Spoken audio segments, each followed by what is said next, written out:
नमस्कार, आप देख रहे हैं महोबा न्यूज़। मैं हूं राजेंद्र शर्मा। हमारे साथ आज भारतीय जनता पार्टी के उत्तर प्रदेश के उपाध्यक्ष श्री विजय बहादुर पाठक जी हैं।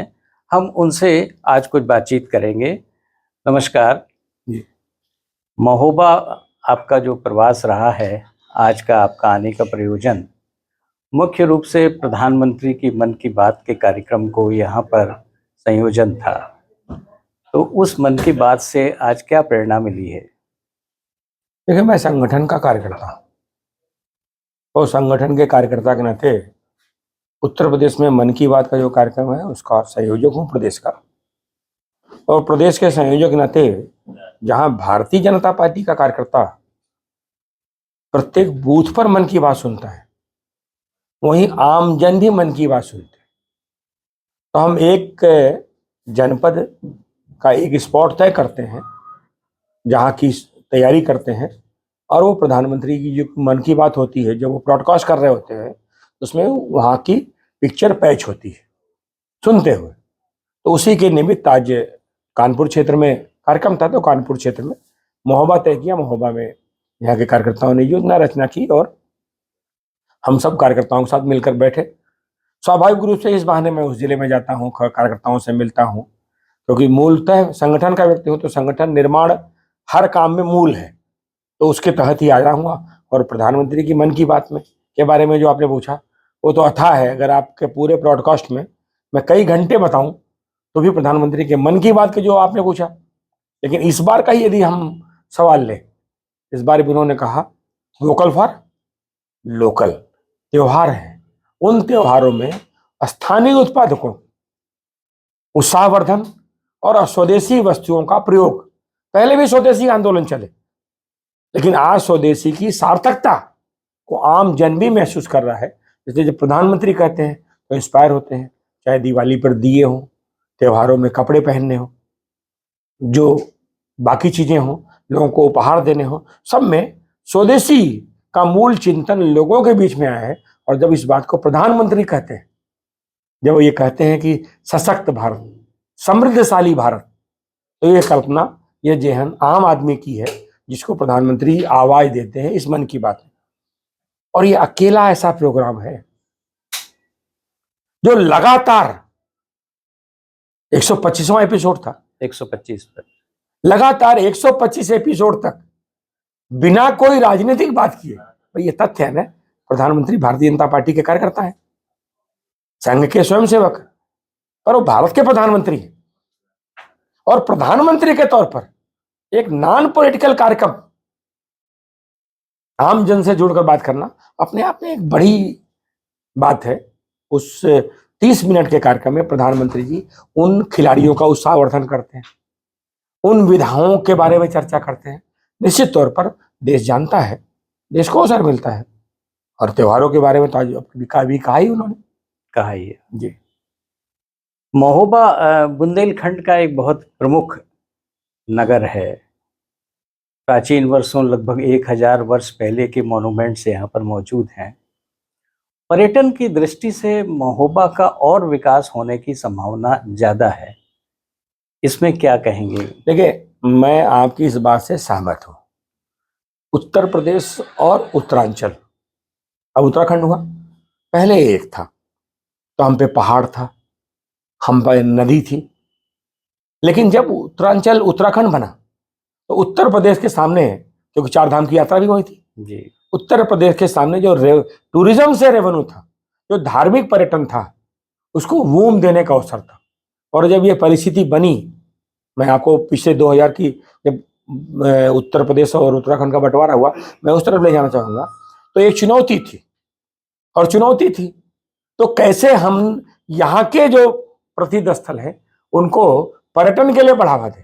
तो फिर हमने केंद्रित किया धार्मिक पर्यटन। तो जब धार्मिक पर्यटन केंद्रित किया, तो चाहे अयोध्या में प्रभु श्री राम का मंदिर हो, काशी विश्वनाथ में काशी विश्वनाथ धाम हो, विंध्यवासिनी में विंध्यवासिनी धाम हो, या मथुरा में मथुरा वृंदावन के तीर्थस्थल का विकास हो, तो धार्मिक पर्यटन कैसे बने। ठीक, फिर जो ऐतिहासिक पर्यटन है, जो पौराणिक पर्यटन है, उन पर्यटन को भी कैसे बनाओगे। तो कालिंजर के किले को लेकर के आपने देखा सरकार पर काम कर रही है। महोबा के भी जो स्थल है उन स्थलों पर सरकार काम कर रही है। लेकिन निश्चित तौर पर एक समृद्धशाली प्रदेश है उत्तर प्रदेश, और जब समृद्धशाली प्रदेश है तो हर जगह की अपनी महत्ता है। महोबा का भी अपना महत्व है। तो महोबा में और किसी भी स्थान को पर्यटन के रूप में विकसित करने के लिए पर्यटन की अवस्थापना सुविधाओं का बिना विकास किए हम पर्यटक को बुलाएंगे तो रुकाएंगे कहाँ? तो रुक आएगा कैसे? तो आएगा उसको सड़क चाहिए, सड़क चाहिए तो फिर रुकेगा कैसे? तो रुकेगा चाहिए तो वहाँ आधारभूत ढांचा हो। इसलिए चाहे होटल्स के निर्माण में सहूलियत देने का हो, चाहे व्यवस्थाओं को ठीक करने का, और फिर उनको चिन्हित करना, और चिन्हित करने के बाद कोई व्यक्ति जाए, जैसे कीरत सरोवर है, अब कीरत सरोवर जाए तो वो कीरत सरोवर में अपना टाइम स्पेंड करे। टाइम स्पेंड कैसे करेगा? जल क्रीड़ा की चीजों को विकसित करना पड़ेगा।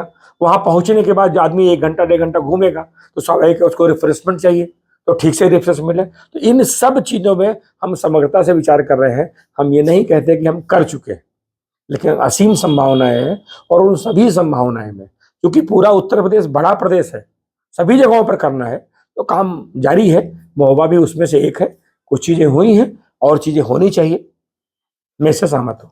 महोबा में माँ चंडिका देवी का स्थान है, ये सिद्ध शक्तिपीठ है, और आल्हा उदल की इष्ट देवी भी रही हैं। आल्हा उनकी पूजा करते थे। कीरत सागर बहुत इस समय आपने अगर देखा हो तो बहुत अपने इस समय भराव पे है और बहुत सुंदर स्थल है। तो महोबा को और विकसित करने का इस समय अच्छे अवसर हैं, ऐसा लगता है। नहीं, मैंने कहा तो कि मैं सहमत हूँ इस बात से, जी, मैं सहमत हूँ। लेकिन किसी को डेवलप करके जब टूरिज्म आएगा तभी तो उस डेवलपमेंट का महत्व है। तभी तो आएगा। जब टूरिज्म आएगा कैसे? तो आएगा सड़क मार्ग से, आएगा रेल मार्ग से। आप तो मुझसे ज़्यादा जानते हैं कि महोबा में पहले ट्रेनों का ठहराव क्या था और आज ट्रेनों का ठहराव क्या है। महोबा में आने के पहले मार्गों की क्या स्थिति थी, आज मार्गों की क्या स्थिति है। तो निश्चित तौर पर उस दिशा में काम हो रहा है, और काम हो रहा है तो काम पूर्णता में नहीं है। जब आप अच्छा काम करते हैं तो और की उम्मीद होती है। महोबा की जनता हमारी सरकार से और की उम्मीद कर रही है, और उस और की उम्मीद पर हम खड़े हों, लगातार यत्न प्रयत्न कर रहे हैं। तो जनता के सुझाव हैं उसको भी हम लेते हैं। हमारे विधायक हैं, हमारे सांसद थे, यहाँ के जनप्रतिनिधि हैं, वो भी समय समय पर इन चीज़ों को बताते हैं। निश्चित तौर पर सरकार के उपलब्ध संसाधन और व्यवस्थाएं, उन दोनों को मिलाकर हम करने का यत्न कर रहे हैं। आपका बहुत लंबा राजनीतिक जीवन रहा है, विभिन्न पदों को सुशोभित किया है आपने। भारतीय जनता पार्टी के प्रदेश के प्रवक्ता भी रहे हैं आपने जी, और 2021 के पंचायती चुनाव में प्रदेश के प्रभारी भी रहे हैं। जी। फिर से पंचायती चुनाव आ रहे हैं, क्या रणनीति है? देखिए, भारतीय जनता पार्टी 24/7 साल के 365 दिन काम करने वाली पार्टी। तो चुनाव तो आते रहेंगे। अभी पंचायत के चुनाव है, फिर लोकल बॉडी के आगे चुनाव आने वाले हैं, उसके पहले स्नातक और शिक्षक एमएलसी का चुनाव है। ये चुनाव बीतेगा तो विधानसभा का चुनाव है, विधानसभा बीतेगा तो लोकल बॉडी के चुनाव है। तो चुनाव, उस चुनाव खत्म हुआ फिर लोकसभा का चुनाव है। तो ये अनवरत चलने वाली प्रक्रिया है। लेकिन भारतीय जनता पार्टी का कार्यकर्ता पार्ट टाइम पॉलिटिक्स नहीं करता है। राजनीतिक क्षेत्र में काम करते हुए सहज संपर्कों के आधार पर हम जो कर रहे हैं उसको आमजन के बीच में बताना, और जो आमजन की वॉइस है उसको संकलित करना, और उस संकलन में प्राथमिकता क्या है। क्योंकि जैसे जैसे उसका परिवेश बढ़ता है, जब हम मोहल्ले में होते हैं तो हम सबसे पहले हमको मोहल्ले की अपनी सड़क और अपनी नाली दिखती है। फिर जब उसके बाद हम शहर में आते हैं तो हमको शहर के बारे में कल्पना होती है, फिर जिले के बारे में आते हैं, फिर प्रदेश के बारे में आते हैं। तो स्वाभाविक रूप से जो आदमी महोबा नगर कस्बे में जिस रामपथ पर होगा तो रामपथ के विकास की बात करेगा। लेकिन जब विधायक बात करेंगे तो विधायक बात करेंगे अपने चरखारी की बात करेंगे, विधायक महोबा की बात करेंगे। तो उस तरह से है। और उन सारी चीज़ों में निश्चित तौर पर मैंने प्रारंभ में ही कहा कि जब हम बेहतर करते हैं तो लोग हमसे और बेहतर की उम्मीद करते हैं। उस और बेहतर में हम खरे कैसे उतरे, हम प्रयत्न कर रहे हैं। और हमें कोई गलतफहमी नहीं है कि साहब हम पूर्ण कर चुके हैं, और यह भी गलतफहमी नहीं कि हम ही सबसे अधिक ज्ञानी हैं। हमको जो इनपुट मिलता है उसके आधार पर हम अपने में सुधार भी करते हैं। विधान परिषद के आप लगातार दूसरी बार एमएलसी के रूप में काम कर रहे हैं। प्रदेश में ऐसा क्या महसूस करते हैं कि जिस पे विशेष काम करने की जरूरत है इस समय? देखिए, मैं रूलिंग पार्टी का सदस्य हूँ, तो रूलिंग पार्टी के सदस्य के नाते मेरी एक मर्यादा है, और उस मर्यादा के बीच में भी जो जनता से जुड़े विषय हैं उन जुड़े विषयों को मैं एक मर्यादा में रहकर उठाता हूँ। क्यों? क्योंकि नियमों में प्रावधानों में है कि सदन के सदस्य के नाते हम सरकार का ध्यान आकृष्ट कर सकते हैं। तो सरकार ने ये नहीं कहा कि रूलिंग पार्टी का व्यक्ति समस्याएं नहीं उठाएगा, सरकार का ध्यान तो आकृष्ट क्षेत्र की समस्याएं हाँ, तो आप पॉजिटिवली उठते हैं एक बात। और वो सारे काम हो रहे हैं, सरकार मैंने कहा ना बहुत बेहतर ढंग से काम कर रही है। लेकिन जब बेहतर कर रही है तो हमारे जो विधायक हैं, विधायक से भी आदमी कहता है अरे साहब रोड तो अच्छी बन गई वो, लेकिन हमारे गांव वाली खराब है। स्वाभाविक है ये बात है, तो वो भी होनी चाहिए, उसकी प्राथमिकता वो है। तो हम दोनों पे करने का प्रयत्न कर रहे हैं और बेहतर करने की कोशिश कर रहे हैं। तो हमारे दर्शकों के लिए और महोबा के कार्यकर्ताओं के लिए क्या संदेश देना चाहेंगे? आपने मुझे बुलाया इसलिए आपको धन्यवाद। मैं तो आया था एक अपने संगठनात्मक कार्यक्रम के दृष्टि से, आपने मुझे अवसर दिया। आपको भी और आपके साथियों को सबको धन्यवाद, सबको प्रणाम। महोबा का जो प्यार मिला उसके लिए सबका साधुवाद। तो ये थे हमारे साथ भारतीय जनता पार्टी के प्रदेश उपाध्यक्ष और 2 बार के एमएलसी श्री विजय बहादुर पाठक जी, जिनसे हमने बहुत विस्तृत बातचीत की। पाठक जी, हमसे बात करने के लिए बहुत बहुत धन्यवाद। धन्यवाद। नमस्कार।